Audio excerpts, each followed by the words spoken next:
But what makes it even more absurd is that the difficulties, the persecution of Palestinians goes on outside of Palestine. And there's a case that I'm writing about right now in the United States, which is called the case of the Holy Land Foundation. There's been persecution and prosecutions of Palestinians, Arabs, and Muslims in America and all over the West, actually, for a very long time now. I'm sure you've all heard the term Islamophobia. And if anybody doesn't think that Israel is behind it, then they're dead wrong. They're out of their minds. So Palestinians were forced out of their land, but that's not good enough, because the existence of Palestinians and Arabs and Muslims who probably support them is a threat to the narrative. So they have to be persecuted, and when possible, they have to be prosecuted for doing, well, whatever it is we can catch them doing. The case of the Holy Land Foundation is a foundational case. The Holy Land Foundation in the United States was the largest Muslim charity in America, and it was run by Palestinians. Their focus was Palestine, but they offered relief after 9/11, after the Oklahoma City bombings, in floods and earthquakes, not only in the US, but all around the world, in Turkey and other places.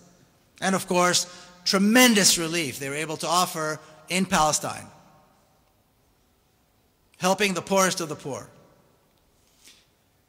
And throughout the 1990s, the ADL, the Anti-Defamation League, you may have heard of them, they're a racist, fascist organization that pretends to be a human rights organization or a civil rights organization, began poisoning the atmosphere against the Holy Land Foundation, saying that their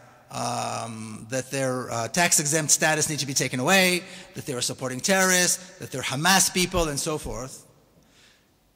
Right after 9/11, a couple of months after 9/11, George Bush finally announced that the Holy Land Foundation will be closed, their assets seized, because they are a major terrorist funding network. About 8 years later and 2 trials later, 5 men were imprisoned. And I've been speaking to their lawyers, and I've never seen lawyers cry as much as the lawyers who represent these men. The frustration, where the defense case is so strong, the prosecution case is so weak, yet the prosecution wins time and time, appeal after appeal after appeal. And to quote from one of the lawyers,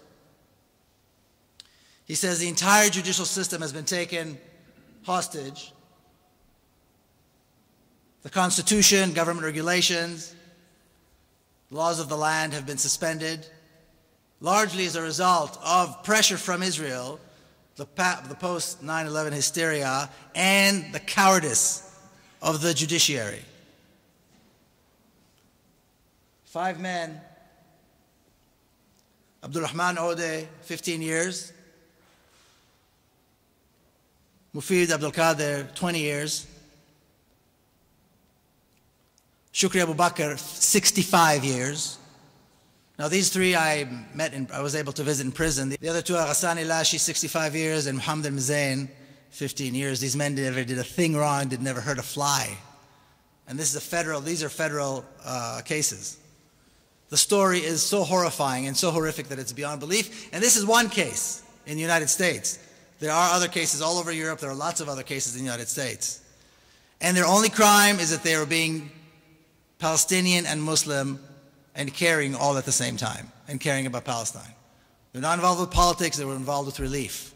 But the entire idea that you could have this kind of an organization, and it becomes a credible organization, a trustworthy organization, run by Muslim Palestinians, that has to be destroyed for the sake of the narrative. So again, when people talk about Islamophobia, Islamophobia is not a myth. The largest portion of hate crime cases, certainly in the United States, are not anti-Semitism. They're Islamophobia. And I suspect this happens here as well.